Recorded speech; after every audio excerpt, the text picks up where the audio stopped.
What's up, everybody? I'm John Middlekauff. You know what I need you to do. Subscribe to our YouTube channel. We got content for days reacting to every NFL game all the time, every single day. Subscribe, like the videos. Let's go.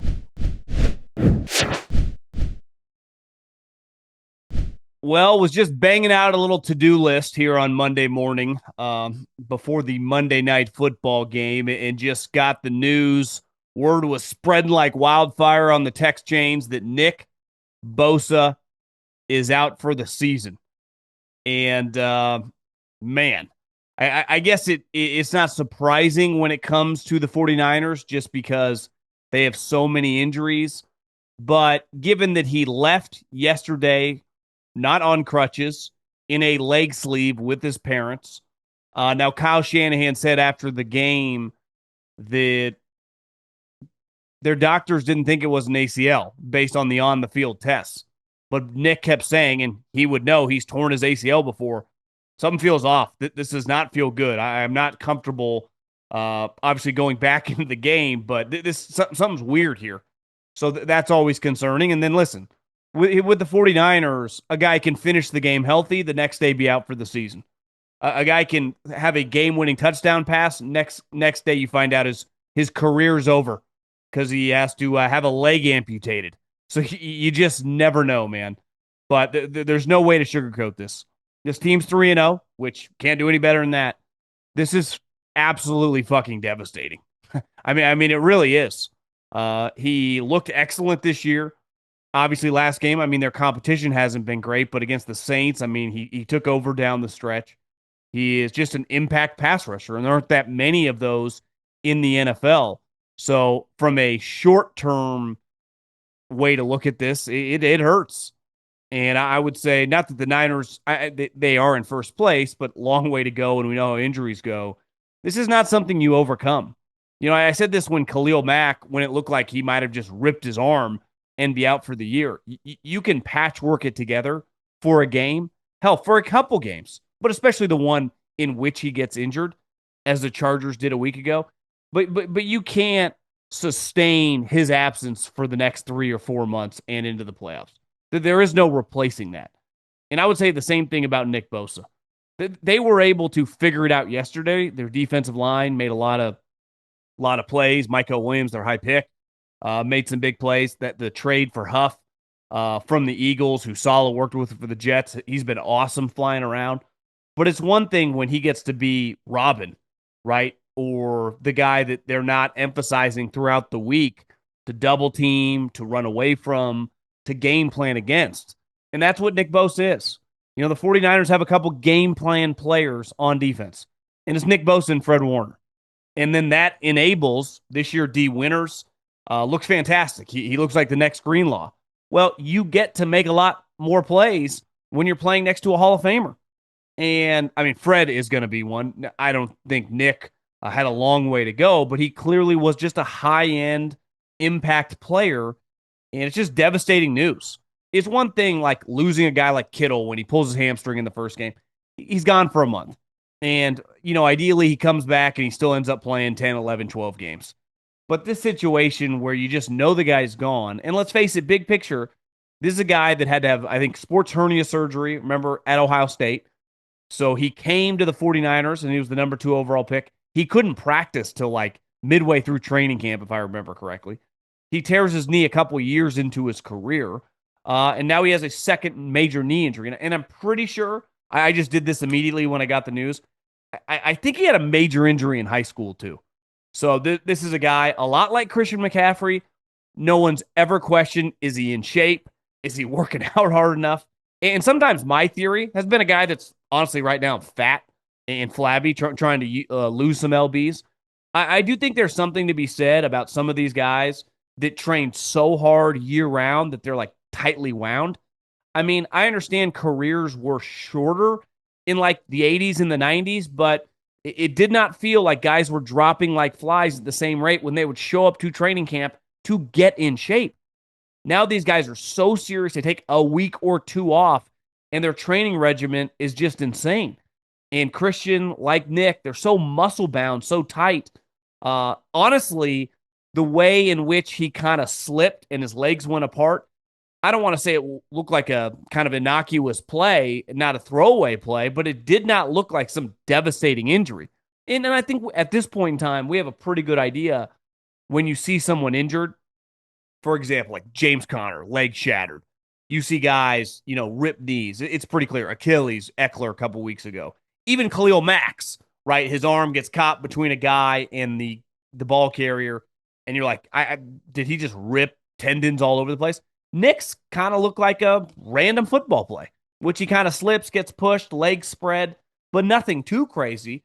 But he knew it, right? And this is a guy that obviously is very in tune with his body. He's giving thumbs downs to his parents, in awful spirits, hugging Robert Saleh.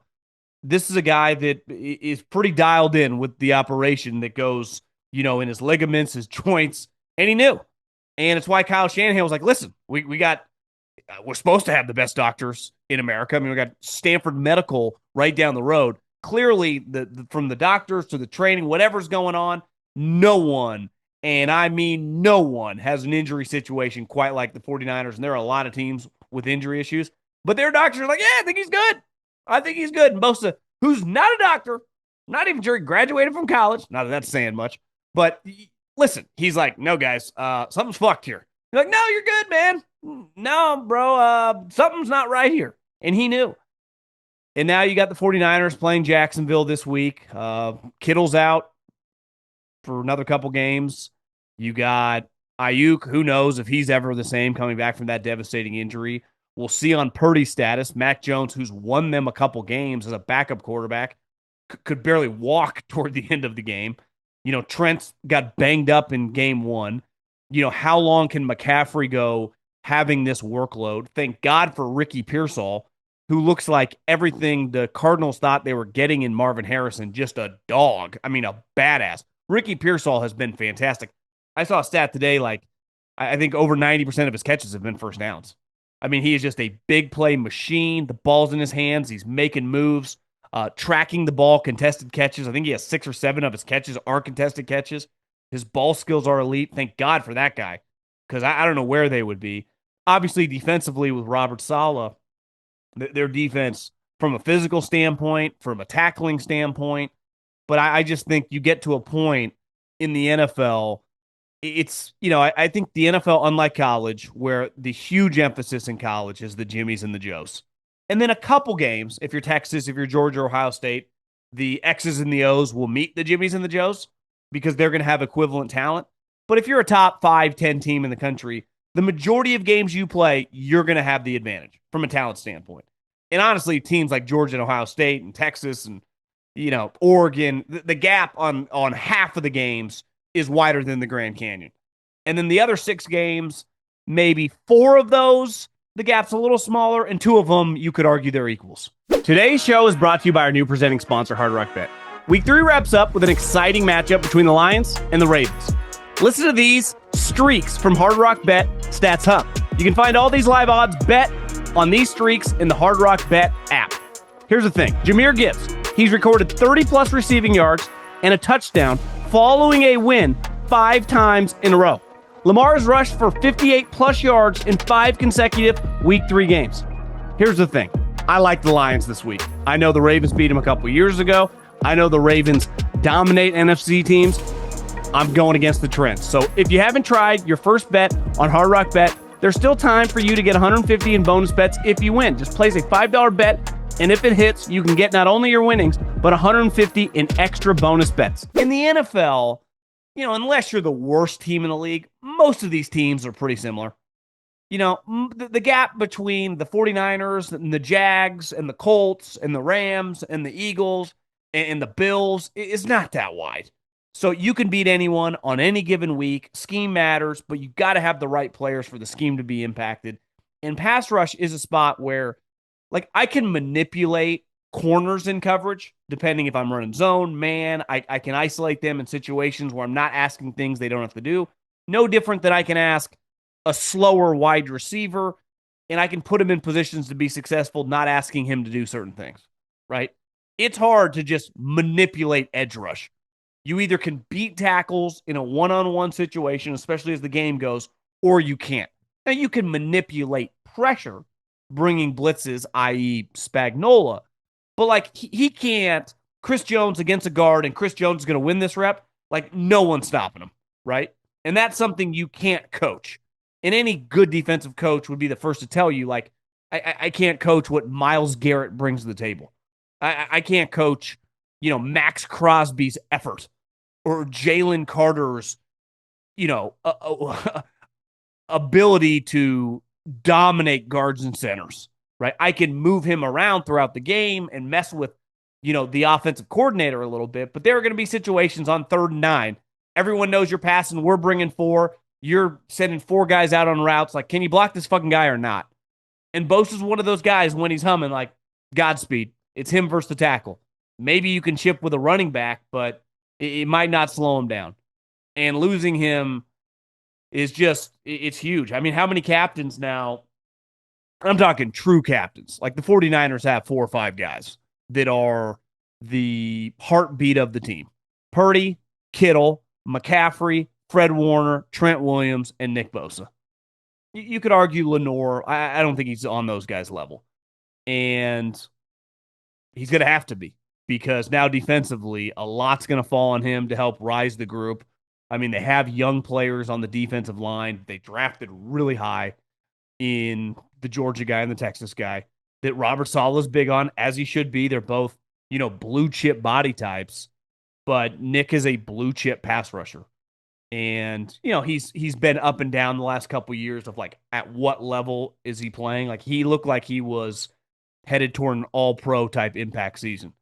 And now that is obviously gone. And I think the question is big picture, like what is this player? Because you get to a point where availability and ability, like you get that supply demand curve. And where are we at now? And this is a guy, like, how much longer can you depend on someone now who's going to have multiple years where he's missed the entire season? It's one thing, like, listen, it's football. We've seen a lot of defensive linemen, Von Miller, is first come to my mind, have devastating knee injury and come back and have a long, prosperous career, right? But how many guys overcome multiple injuries? I'm recording this live. I think it's a different leg than he tore the first time in the NFL, but I don't know if he's torn this ACL before. I'm pretty sure that he tore an ACL in high school. Might have been his junior year. Obviously, I mean, blue chipper went to Ohio State. I mean, his older brother, who again is another guy who's battled a lot of injuries, who looks like he's playing at a really high level. But there's just no way to sugarcoat this situation. It's a kick in the nuts for John Lynch, Kyle Shanahan, Robert Saleh, the entire team.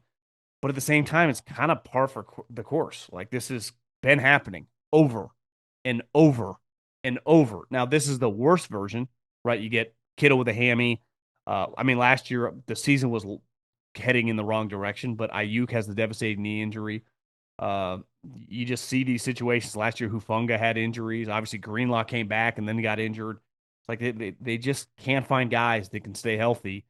And it's got to be, I don't have, a crystal ball on how to fix this, right? And some magic, wand to be like, well, this is what you got to do, move this way, because it's really hard to find guys like this. I mean, they had to be so shitty. They had the number 2 overall pick. And I remember Steve Keim, when he drafted Kyler number 1, he's like, it's really difficult to make the decision because how highly I think of Nick Bosa. So sucks. And at 3-0, you can go 7-7 to get to 10-7. And I would say 10-7, 9 out of 10 years gets you in the playoffs. It doesn't guarantee you winning the division, but it definitely gets you in the playoffs, especially, if you look around the teams this year. I think 10 wins, you got to feel pretty good about your shot. I just think it limits their ceiling for sure of, just being able to go 7-7, even with an easier schedule, but having any sort of impact against the better teams when it matters the most. So Nick Bosa out for the year. 49ers, the wheel just keeps on spinning. Another injury.